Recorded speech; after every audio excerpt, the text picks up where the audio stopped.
And thank you so much to our amazing panelists who are joining us today. We have Dr. Richard Broussard, who's the head of Reach Out, Rise Up, nonprofit in Dallas, and I'll let him talk a little bit more about what he's doing here in Dallas in just a second. Candace Thompson, who is with Baylor Scott and White, and she is starting a Black church food security network here in Dallas, and also Carlos Martinez. And then, of course, I'm Casey at Dallas College with the Urban Ag program. I did want to say a few things about the Urban Ag program, and then we'll jump right in to each of our panelists. We're based downtown in Dallas at El Centro campus. We grow things in containers downtown, even in the concrete jungle that we are in downtown. So you can grow a lot of different things in containers. You don't need a lot of lawn area, a lot of land in order to grow your own fresh, healthy produce and vegetables. Our students, we have a lot of fun planting things downtown in containers, and we also work at Mountain View campus with Keith McKinnon, a physical education teacher up there or down there, who leads courses in how to plant their own healthy produce. And we have a lot of fun with our students over there as well. We are offering 8 new agriculture courses if you're interested in picking up some skills in addition to building your degree in, towards a bachelor's degree. We would love to have you and talk with you more about that. And if you want to connect with us outside of the classroom, this is how to do it. And with that, let's dive right into our topics for today. So, Dr. Broussard, I'll let you start off with a little bit about what you're doing with Reach Out, Rise Up here in Dallas. And then we'll go around and I'll ask Candace to share a little bit about the Black Church Food Security Network, and then Carlos with your work in community organizing as well. So Dr. Broussard, take it away. Thank you, Kara. I really appreciate you for having me on the platform. Basically, I've been a pharmacist for 20 years here in the state of Texas. And, you know, I realized that a lot of the problems I was seeing as I worked for several companies, and I've worked all over Texas, basically, anywhere from Pleasant Grove all the way to Texarkana to Abilene, and seen a lot of different demographics, a lot of socioeconomic, different, diversity as far as the problems that you see in certain areas, especially in areas of poverty, where you see a lot of diabetes, hypertension, cardiovascular disease, as opposed to some of the more affluent areas where you don't see these health disparities. And it became, very alarming because I got into healthcare. My oath was a big thing to me. And one thing it was to be for the welfare of humanity and for the alleviation of human suffering. And right now I see that, especially in the city of Dallas, but this is throughout the U.S., that a lot of us are suffering, our children are suffering, our families are suffering, and it seems that poverty is being penalized in a way that it shouldn't be. Food, equitable food security is a big thing, especially here with the stats show 1 in 3 children live in poverty. It's also showing in 3 Texas counties, Harris, Dallas, and Tarrant County, that we have 500,000 children, 500,000 families that are food insecure children, actually. And it's always the case with anything, even on a global aspect, that children always suffer the most. It affects early childhood development, brain architecture, through the lack of micronutrients.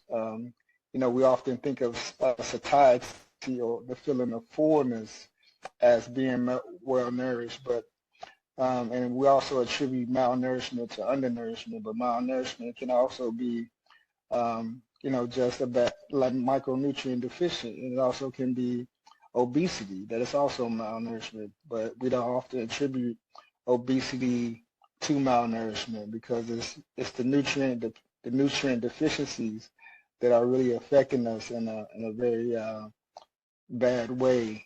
So what we've done, we met at Starlight Baptist Church with Reverend Peter Johnson, who's my mentor, with Dr. Barry Lackman and Lupe Valdez in the Cedar Crest area, which is the life expectancy for African American males is 63 years of life, and the state average is 78.5. And you find in the most affluent areas it's 90 years of life. So we talk about the access to resources, affordability, and money that allows people who have money to access a better quality of life and actually more longevity of life, as opposed to those who don't have those things. And it starts with what we can control and what we put in our mouth. And it starts with food as medicine. So we started a community church garden at Freedom Missionary Baptist. We did it first with the resources from Texas A&M AgriLife, from MLK Seedling Farm with Tyrone Day, Richard Miles, Miles of Freedom, Jeff Raska, Brad Boer, Candace, she helped, Ples with Oak Cliff Veggie Project. So we had a lot of people helping us, but when it came to the actual work, it was just me and my immediate family. Me, my kids, my wife, my dad, and Reverend Sadberry, who's an associate pastor at Freedom Missionary. And Pastor Chris from, he's been very helpful too, somebody that allowed us to secure food. Because when the pandemic first hit, the first thing I noticed, the children wasn't eating, and we found out that 60% of the kids wasn't eating. So we were able to secure food with Pastor Chris and feed 3 complexes. But then, I see everybody feeding, and this goes on everywhere. And, eventually you want to start something where people can, be sustainable. So we started talking about sustainability, and the way we get to sustainability is to create our own food source and the agri-life system, the economic development off of that. Absolutely. And the way that we put those food systems together and working with the different community partners is really important in helping the local food system become more resilient and sustain itself. To that end, Candace, did you want to share a little bit about what you're doing to build those connections within the Black Church Food Security Network that you're building? Sure. First and foremost, thank you for the opportunity to be able to be here. I'm glad to be sharing the space with Dr. Richard and with Carlos. So what I would say first and foremost, I do want to let this be known that the opinions are my own. They're separate from Baylor Scott and White Health and Wellness Center. So this is something that I'm doing outside of work. It's not influenced by my work. So I will say that for me, I enter into this space, as a theology student. So I'm currently pursuing my doctorate in ministry, but and the focus is on land, food, and faith. But it has been a journey to get to this point. And so food, and Richard mentioned food as medicine, and that is very true. But it's also understanding that the people in communities are the experts of their own experience. And with that being said, I live in the communities that we speak of, or that gets colored as communities that are disinvested in. For me, where people may see disinvestment and blight, I see an oasis of opportunity that we don't take, that we have yet to fully be able to take advantage of. Particularly with the Black Church Food Security Network, which is based out of Baltimore, Maryland, and was initially started by Reverend Dr. Heber Brown, who is a personal mentor and just an inspirational leader in the work that he's been doing. But, so he too also stands on the shoulders of other Black theologians who desire to really make an impact in the food industry. Distribution system. And so with the Black Church Food Security Network, the goal is to, build up within, the context of a church, but you have, several churches that are all working together, because the thing that a number of our Black churches and our Hispanic churches, our Black and brown churches have is land.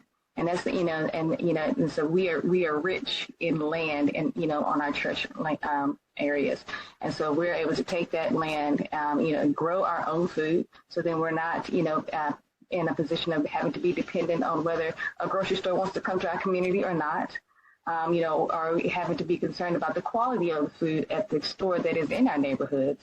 But also, it builds up relationships within that, context of the community. But it also ensures that, that we are, taking care of one another's health and our wellness as well. And it also builds up the local economy in the community as well.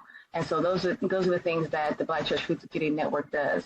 And so with that, a church can choose to grow food, or they can choose to sell or barter, the food that's grown, or even to be able to partner with another church and to help them to grow and, utilize their lands and learn. And so, but the big piece also is education. It's understanding that whole education around why food justice, why food solidarity, why sustainability, why food sovereignty. And so, so this is the space in which I enter, and I'm glad to be here. And Richard can tell you, I'll get down and put my hands in the dirt. And that, when you put your hands in the dirt, that's when you're actually really connected, to all those whom are around you, and for the purpose of which you stand. So for me, this work it's deeply personal, because as I stated, I live in 75216. It's professional because, I've gotten to the point, I'm tired of us being sick as community members, for things that, where we can have a say and we can manage. And so it's just a matter of us reclaiming our power in those spaces, as well, or recognizing our own power in those spaces and utilizing it, without permission. And, but then also it's, I do feel that the work that I do, has, prophetic implications for our lives today and tomorrow. Love it.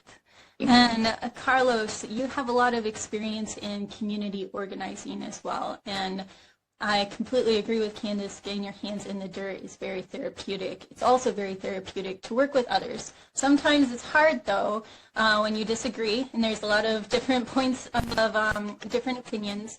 How have you found working together helps create change where you are?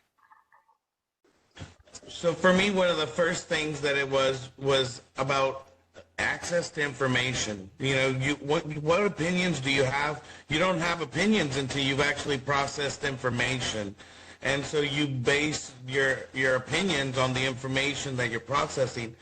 And for me, one of the most important things that I realized as a journalist, somebody who'd spent his whole entire life as a photojournalist, working in newspapers, working in media, following the news, following the story, staying on top of everything that was happening in our city and being on the crest of the news. And when I got injured and I got sick and I got hurt and I needed to start to heal my body because of the pain that I was in, and I couldn't sleep and was insomnia, and I went through that process, the same tools that I had used as a journalist, I began to use with food knowledge, which was begin to read stories. And I began to notice, look, if I read 10 different newspapers, there might be stories here, here, here, but they weren't connected in one place. They weren't interweaving with each other so people could connect the dots. They were like you'd had to read 20, 30 different publications to have a good idea of what was going on. And that became a real interesting point for me where I felt that we had now some of the tools that have been one of our greatest weapons in this food revolution, and that is the internet. Believe it or not, where we do not grow seeds on the internet, we do not grow food on the internet, the sharing of ideas and information and the access to information that we've been able to have with each other has really revolutionized how we eat and what we eat and how we're going about it. Yes, you do see people still eating the really bad food, but yet you also still see people moving away from it, and you've seen in our grocery stores what is happening there. So for me, it's been really about organizing information around the knowledge and the tools that we've had, which is the internet, social media, and sharing that access to information. Because, look, I didn't know that this cause cancer. But then me reading about it, telling my parents and my family, and it starts that chain, and then I share it on my social media. It goes viral, does this and that. So we realize how we as consumers had power. Then we started to get activism really involved into this, into the food movement, into the difference, how we started to demand food justice. I was part of the organizing teams that started the Global March Against Monsanto, which led to basically 6 continents, 53 countries, 400 cities, that we mobilized people to demand food justice in May, 2 years in a row. That's a huge feat, but it was thanks to this access to information that we were able to get to share with each other. I agree, and access to that education and that information is pivotal if it's from each other or from a trusted source, and being able to organize around those collective truths and facts. I completely agree. And so I want to come back to that point of, once we know what's good for us, and maybe these processed foods, these sugary foods are not good for us, and I say maybe there lightly, they are not great for us. We know we need to return to these healthy foods, but not everyone has access to those sometimes more expensive, healthy foods that have a shelf life that is not as long as those sugary and processed foods. So Dr. Broussard, Richard, I want to come back to you about food being your medicine, and what that really looks like, and what data is behind there, so that we can talk about those facts and organize around that information. Well, what we know is,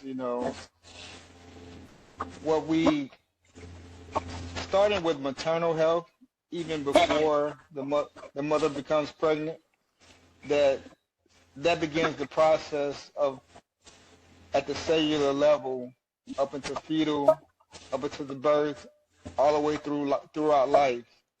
And starting with maternal health during pregnancy, that is when we start to be well or thrive, or that's when we start to become sick and just survive.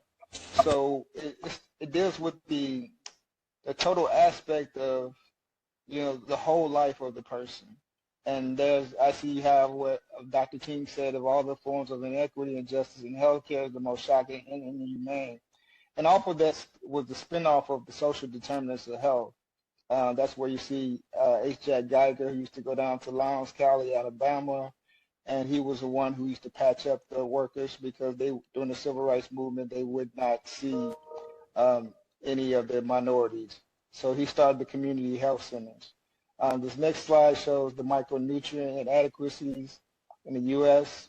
Currently. So we have 94% of Americans, not just women. We always talk about women as vitamin D deficient, but we're talking about of population, and that goes to vitamin E all the way down. So we're seeing, even when we try to eat healthy, often our produce is not nutrient dense.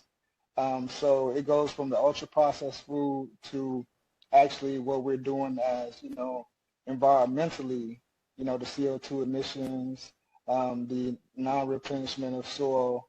And this next one shows the process of the our happy hormone, which is serotonin. So you see drugs like Paxil,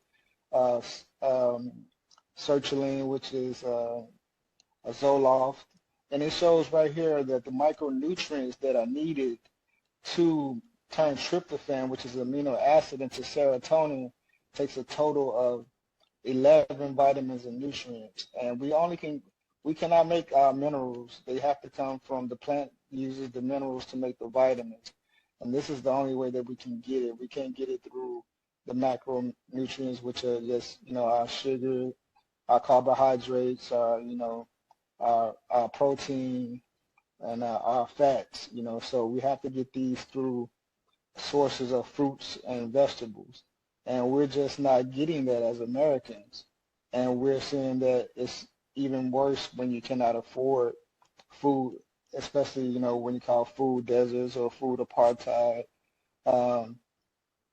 We just, we rely on fast food, and they're mineral deficient, it's ultra processed, it's bad for our health. So this is just one example of, how we can control our own health. And we see a lot of our children or a lot of our people in general, just American population in general, but more so in our impoverished communities where ADHD, autism, depression, and all these things can be helped by being vitamin and nutrient efficient and not deficient. So, if folks don't have access to healthy foods, what are some solutions that you all see and ways that they can work together or help you in the local Dallas community create change? Go ahead, Carlos, or Candace. I think one way, information is power, and but also kind of going along with Carlos talking about, the information is free as well. And so if we're able to take the information and utilize it as our education, for what does it mean, and how do we address these vitamin deficiencies, or how do we grow our own food? I think we have more of those types of conversations, or even bringing that back into the context of the classroom space, at all ages. Because right now it seems that we talk about food and growing food, they only reserve it for a certain, age group in the school system. And it's like, no, everybody needs to understand this. But I think, and I think you hit a big point when you're talking about the nutrients, vitamins. I think we miss out on those opportunities to be able to really have that conversation and understand how does food play a role in our bodies for the long term. But I think we have everything that that you were asking, Kara, in regards to how do we remedy this and how do we bring this about. I mean, we already have it here in the city of Dallas. You have tons of people who have the expertise. We have and who are able to share this knowledge. But I think, it's a matter of, keeping our own soil and really putting our hands in the dirt and understanding, okay, so what is it that we are working with right where we are? What is the environment in which we have access to in order to be able to even grow our own food, or to even have the discussion about food? I think as much as we've made, COVID-19 and the coronavirus, when we want to really get messaging out, we really do a great job of it. And so, if we take this opportunity to say, hey, let's all collectively come together and make food a priority for all of us, and ensure that, and we took advantage of all mediums and in all spaces, and we made it a regular topic of discussion, we would be dealing with half of the things that we're dealing with. And that's in regards to the health disparities, the issues that bring about there'd be a reduction in social determinants of health, because we would have looked at everything holistically, and we would have, ensured that we want to make certain that, at all levels, the community is centered in the discussion, but also the community is leading the discussion. Well, one thing that I could, Kara, here, that in journalism, one of the things that we're always taught is how to get the message simplified, so that more people can understand it. More people can have access to that newspaper and read it and understand what is being said. And one of the things that I found was that sometimes you have to meet people right where they're at. And so you can explain to them the nutrients or this or that, but they just don't get it, And one of the younger they get, the sooner you can get it into them to understand the right way. It's a really interesting thing, but like, for example, I noticed that this movie Cars was kind of a thing, right? So I started to ask little kids, all right, what kind of car are you? And they'd say, oh, well, I'm Lightning McQueen, or I'm this, or I'm a Ferrari, or I'm, they never said I'm a Volkswagen Bug, little bus. They didn't say those like a little clunker or a go-kart, right? Like, they were always saying like a really nice car and stuff. And so then I would say, all right, so what kind of fuel do you put in that car? Because if you're a race car, you need a certain type of fuel to perform at a race car level. Now, you a Ferrari? Oh, guess what? We can't just put that $1.99 gas down at the corner store, can we? That corner store's got everything, including dog dining, but we can't put nothing there for you because you're a Ferrari. We got to get you the right fuel. And so it's a very basic little, it may even seem like a joke, right? But to some kids, to get into their mind the understanding that you stick junk food into junk vehicles. And if you're a junk vehicle, then you stick junk food in it. But if you want to be a primo vehicle, if you want to be a Ferrari, if you want to be a limousine, if you want to be a Hummer, you want to be any of these, you got to put the good fuel in. You want to be a race car, you need the good fuel. And that good fuel means that you got soil that is dense in nutrients, that is grown healthy, that's got good sun, that's got all these things that you know, the good man intended. And so it's a real basic way of keeping it simple, of taking it back to understanding that food is medicine, it's also fuel, and it's energy. And if you want the fuel and energy that it takes, you know, to have a good running vehicle, then you got to put the good stuff in it, and you got to treat yourself like that vehicle, treat that temple, you know, like it needs to be treated. Yeah, but I also would like to say, you know, in response to that, Carlos, we need to make certain that those access points are available in all communities, but then also, you know, and then we reduce the barriers because, you know, so you had mentioned, you know, in order to be able to get that fuel, it's going to cost you more, right? You know, and you know, so if your local store doesn't even, you know, or your local gas station doesn't even offer that as an option. You know. And here's one of the things that I have done in my field is we started to take on the Farm Bill. And the reason that we took on the Farm Bill is because where I was trying to understand that exact question. It's like, oh, are we just okay with that it costs more? And I began to understand that the only reason that Coke is 99 cents or those chips are the cost they are is because that corn, wheat, and that sugar is all subsidized. Oh, yeah. Our tax dollars are being used right now, this very moment, to fund the worst of the worst food in this country. And if we just took that money and changed it and moved it into sustainable, organic, local agriculture, then our complete system would be revolutionized. But the reality is that food is local. And what I mean by that is that it's locally where you're eating it, but it's also part of a global system right now. And until we can really take this back and localize our food systems, we are at the behest of these global food companies that control our food. So yes, we do have to take that back. Yes, we do have to let people understand. And yes, right now, our own tax dollars are paying for the food that's killing us. We need to change that, and we can, but we have to organize more and more together and help people learn the facts. Right, and that's for advocacy. One thing I would like to add on, great points you both made on the healthcare level. You pay now, you pay later. You know, that's always the thing, and the greatest point of intervention is always early, right? So we realize our kids don't have buying power, but they do have buying influence.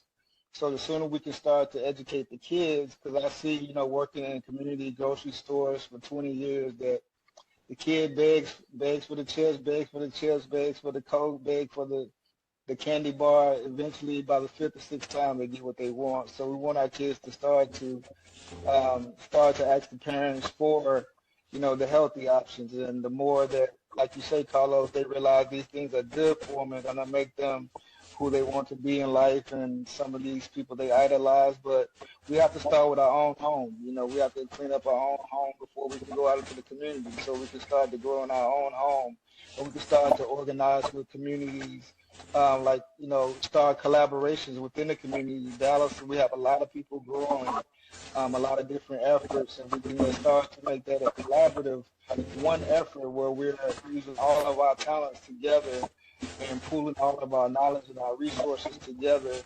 That's how we start the sustainability, and then it can spread outward on a global level.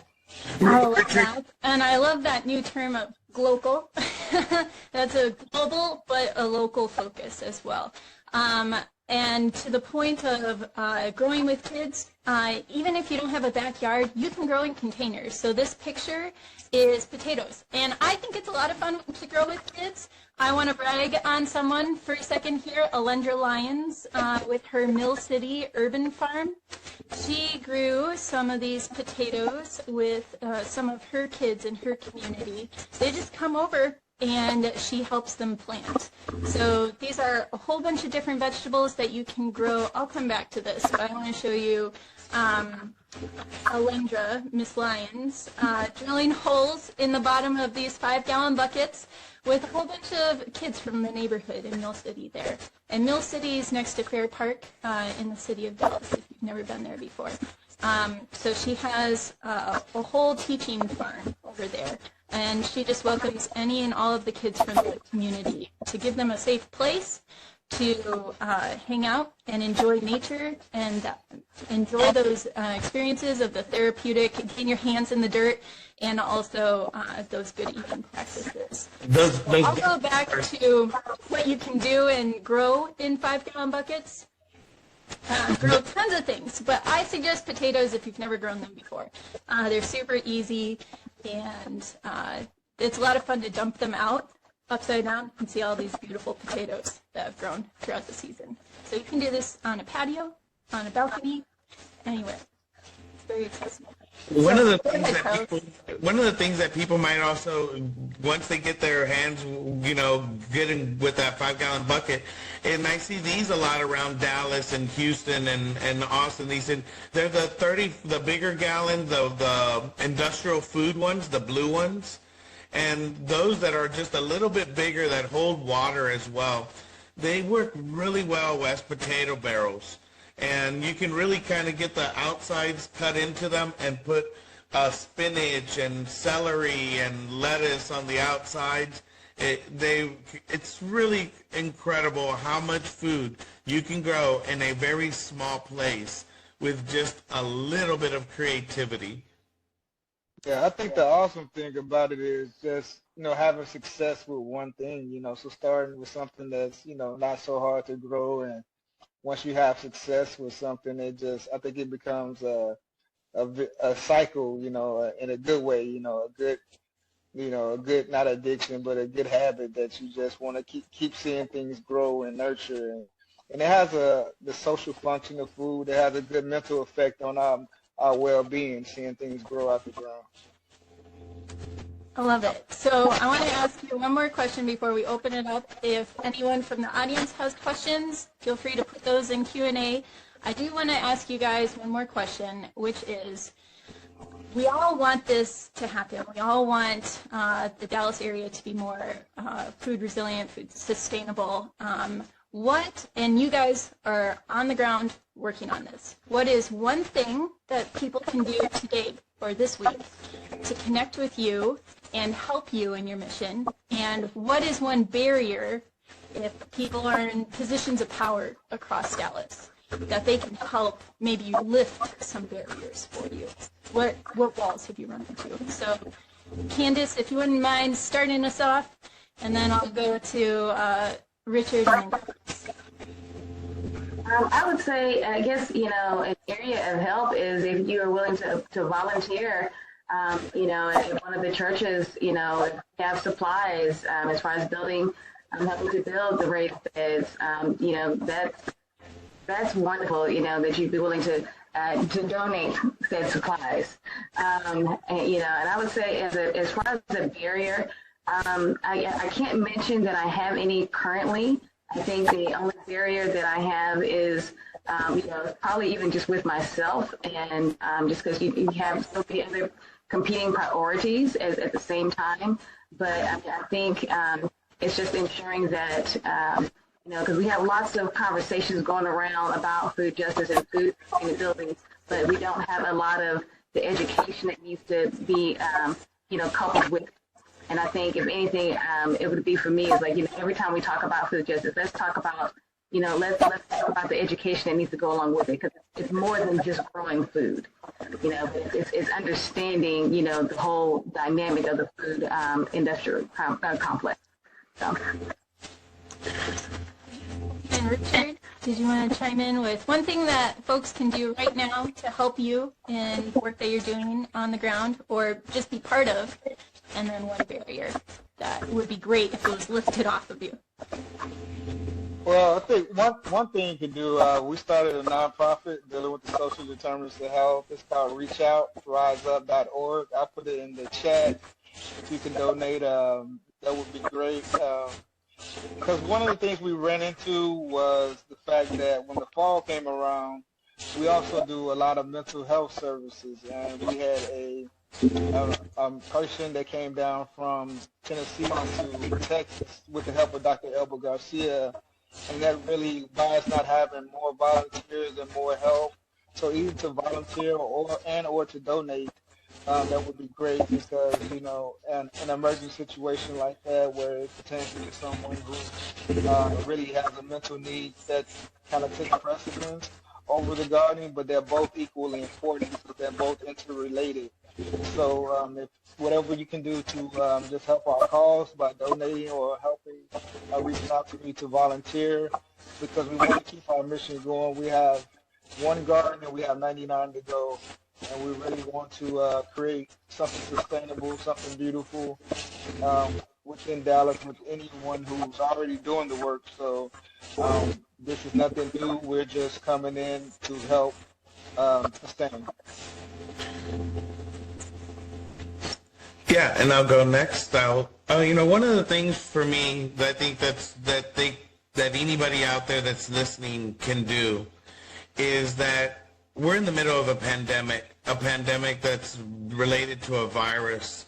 The virus seems to be, and Dr. Broussard is more the expert on this, that's really going after people that don't have good vitamin balance, that don't have the vitamin D, that don't have, you know, the proper vitamins in their body to take on these types of viruses. So I know that that's something that's striking our community really hard right now. And so I would ask people to begin that journey now, more than ever, to really clean their gut out, to eat healthy, to just start out with something very simple. Go take a walk in your neighborhood, get some sun and some vitamin D, and then take a little bit of seeds, one package. Just go buy one package when you're at the grocery store somewhere and you see those packages, and just plant cilantro or you know, plant some basil somewhere and take care of it. And even if it's not in your own garden, if it's in a sidewalk, if it's anywhere, do that and just start to take a walk and plant something. And it doesn't really have to be much or much of anything. Just start with one seed and see where that goes. So just to take that initiative and then get outside and breathe some good fresh vitamin air and get some vitamin D, I think is important. And for the barrier, I would like to see more and more seed exchanges and seed libraries. If we could get a good web of seed libraries and seed exchanges and get free seeds, good, organic, hand-shared. I say, Grandma, man, she used to save the seeds on a good orange. If she loved that orange, she would save that seed. If we went to SeaWorld, I'm not going to tell you what she'd do to some of those plants and stuff, but, you know, she'd get herself a little cut and take it home, and all of a sudden she'd have some big old plant at home. So, I mean, we need to get back to that resiliency, and I think that one of the barriers that would help our community to be lifted is to see more seed libraries being held in places, that be a little bit more out there and loud, and that we have these seed exchanges that are, you know, allowing us to save our own seeds and share our seeds and grow our own food. I love that. I feel like you should mention the Dallas Public Library. I'll just add on one more thing to what he said.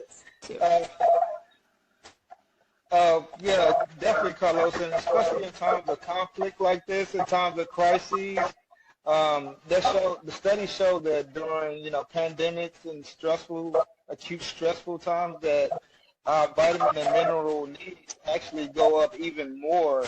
So our brain uses 40% of all the vitamins and minerals that we intake to combat stress, to mitigate, you know, acute toxic stress. So you were spot on with that. But also, Kara, I would like to say, you know, to kind of tie back into the title of our event today is when and where I enter. You know, so I think it's, you know, for anyone who's in the audience, it's their decision to decide, like, where do they want to enter into this conversation and into the food movement, and allowing that to kind of unfold before them. And I love that. I just saw the chat come in. Could we share the link for the public seed from the Dallas Public Library? And I can't see my screen right now, but I'm asking if one of our awesome hosts, either Lori, Andy, or Georgianne, could drop that in. That'd be really great. It's just the Dallas Public Library seed exchange. That'd be great. Thank you so much. I think I seen somebody mention something about Oak Cliff Veggie Project. Yes, Players has been, he's always been a bright light, and he actually came out to the garden to help us. So, yeah, we definitely talk and collaborate with Players, and we would like to continue that conversation if you're working with them also. So, I appreciate you. So, I want to bring up something here, too. Laughing to myself because I know we might be walking on eggshells a bit. So, but I'm going to ask you anyways because that's what I do. We need more leaders in Dallas, not to parachute in from outside of the community, but the leaders who are in the community already, who may not feel like they are prepared to step into the limelight. But we want to drift away from just 5 people speaking up about the local food system. We want 500 leaders within the local food system. And leadership looks different for everyone. To Candace's point about when and where you enter, you may feel comfortable talking about different points of the food system. Candace or Richard, because you are both local here in Dallas, do you want to talk a little bit more about how people can step forward and really serve and speak out and be visible about their interest in the food system? Sure. I think one is understanding not everybody wants to be visible. You know, that's not, you know, because people, you know, enter into this space for different reasons. And, you know, not everybody is comfortable with that type of, you know, attention or focus. But I do think, you know, a lot of people do that you have to be an expert in order to be able to enter into the space. That's not necessarily the truth. But I think a big opportunity that we have is ensuring that we're creating the space and fostering those organic relationships to be able to develop. Because I do believe here in this beautiful city I call home, we have the organic intellectuals right here in the very communities. We just haven't, you know, their voices, our faces haven't elevated, or we haven't given, you know, fully given platform to them, or even just, you know, gone and spoken with them. Because, you know, oftentimes these are it's your neighbors. You know, it's, you know, I mean, because I remember at one point in time, you know, when I was going back and forth to the Y, you know, getting my workout on prior to COVID, you know, there was a house, there was an older gentleman, and he, you know, I would watch him throughout the season change his garden. And then just one day I just stopped and just started talking to him, you know, and so it's being willing to, you know, put aside ego, but to go forward and be able to engage in those conversations with people that you don't know. But also, you know, I think it's going to be really big about creating space. Because I think another issue that we have is, you know, I know there's a lot of women who are in this space, but, you know, we don't necessarily have the platform available. But I think if we create those platforms or create those conversations, you know, we can expand all the possibilities, even like with the students that you all have there. I think, you know, and even participating in this event, these are voices and these are people that we want to see, you know, hosting panels or on panels and having these discussions and really, you know, changing our food system as well. So, I mean, I think the opportunity is there. We just need to, you know, we got to move out of the way and create space. I love that. And for creating space, before you start, Carlos, I'm going to let Richard speak up just for a little bit about creating more leaders in the Dallas area? Well, I think, for me, it was, I just jumped across the counter from, my spatula in hand and putting pills in bottles and counseling to the other side. So I've always been a person that had to talk to the community. So like Candace was saying, some people are more comfortable than others. But one thing I do know, if you have a need or if you want to affect change in a positive way, you have to stand out in some way to let people know that you are a part, or you want to be a part of something larger. I mean, if you want to, just do a home garden, that's fine. But if we want to really affect change in a positive way, it does take you stepping out of your comfort zone somewhat for some people to be a part of these larger conversations. And everybody is important. Everybody has value, and everybody can add on to something that can really make what we need, which is sustainability. It takes a comprehensive, collaborative effort, a multi-cross-sectional effort, from horizontal to vertical governance, all the way from policymakers all the way down to community health workers and the people who put their hand in the dirt. We really want to make this thing something real. Love it. Carlos, take it away. Yeah, and since we were going on eggshells, I think I'll go ahead and walk onto that space and say that I believe that sometimes our colonial ways of putting things in keeps telling us to build hierarchical structures, and that you have to have these types of structures to function. And I just am of the belief that we are evolving into a decentralized structure. Food needs to be decentralized. This idea of having food leaders, food companies that lead, that are the top, that end up monopolizing, controlling, and making things more valuable for them at the top and not disproportionate at the bottom, is what's gotten us into this problem to begin with. So I am more of saying that, am I trying to be a food leader? Yes and no. And yes, in that I'm doing what I need to do, to be a leader in the food movement. But no, in the sense that I really seek out to even do very much things like this. My good friend Dr. Broussard really kind of got me over here and to participate. But we don't have to be visible to be active and to be effective and to get things done, or to take down major food corporations as we have before. And the food movement has been a very interesting space over the last decade plus, since we took on in California, in Washington, and Oregon, the three largest funded campaigns in those states' history, and it was around the GMO movement. And so they were willing to fight with all their money on a level that no other entity ever had in those three states. So that just shows you the power that a decentralized food system can have, and that decentralized food governance can have.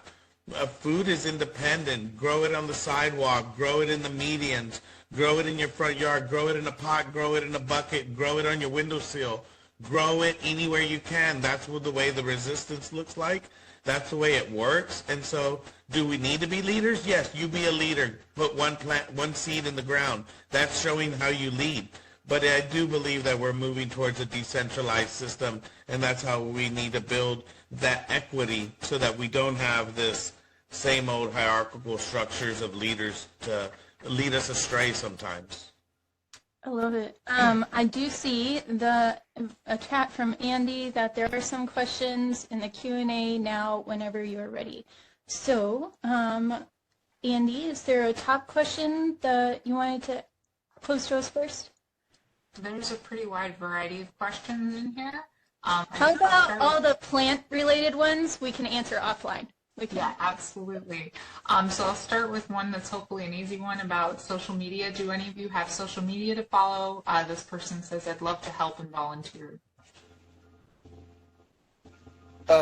Yeah, I have one called, I have a page on Facebook, personal page, which is kind of full, but our nonprofit is Reach Out, Rise Up.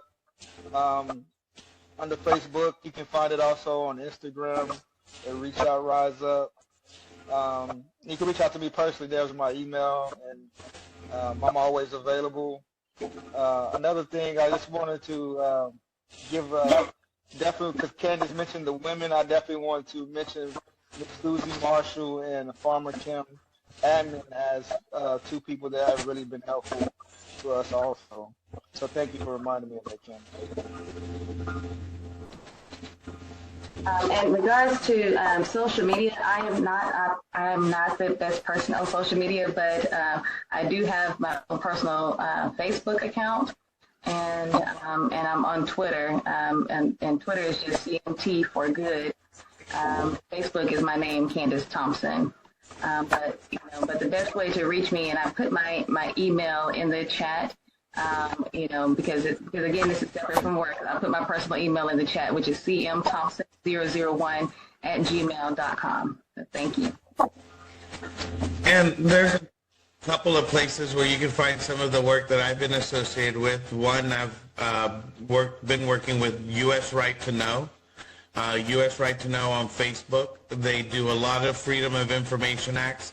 I think the new story that they have out is on these UN documents of how the next big gold rush is going to be in Africa and African farming and land, and how the plan to exploit that is being done.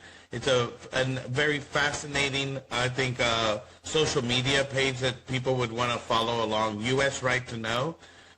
We've also been organizing behind the Occupy Monsanto movement and Occupy Food over the last decade. I think we've kind of winded a lot of that down and started to evolve into other spaces. And so I would highly suggest people to also follow groups like Organic Consumers Association, which has a lot of very good information and keeps on track of a lot of what's going on in the country. Thank you. Some of the other questions related to how food distribution depends on really the cooperation of parents. How are you able to get food to children otherwise, and have there been impacts based on COVID in the past year as well? Yeah, personally, I found COVID to be a huge challenge for a couple of different reasons. As we stated earlier, 60% of the kids were only eating when they were in school, so they were going, up to 12 hours without eating or more. And when school let out, they started busting the meals to the kids, and we were able to secure food to feed 3 complexes along with some other community groups. Conversation is very necessary. We helped feed 3 complexes down in the Oak Cliff area, and that was a thing where the children would come out, so much not the parents to come out to get the food. So we were just giving food that was to fill their stomachs, but we wanted to do something on the other end also at the same time to start to build something that is more sustainable and more nutritious and more healthy, so we were trying to do dual efforts, that's where we are with that. That was my experience so far. One quick little thing I'd just like to drop in is in our local food bank, one thing we have started to do is to give people food gardens instead of giving them just canned food. And I think it's like one of those basic things, Candace, you might like this. Teach a man to fish, and you'll teach him forever. Give him a fish, you'll feed him for a day, kind of thing. Well, you teach a man to grow food, he can feed himself for a long time. But if you only give him, if we haven't taught people how to take that apple, take the seeds, grow the stalk, that's a big process. But if we can give them a hand up, and through the food bank start looking to plant more gardens and help people get started and help nourish that, that's one way I think that we could also start to see some really good big changes. Right. Well, thank you so much, everyone, for today. I know you all could continue to share for the next week, and I love that. So I encourage everyone to reach out to them and invite them to speak to your organization.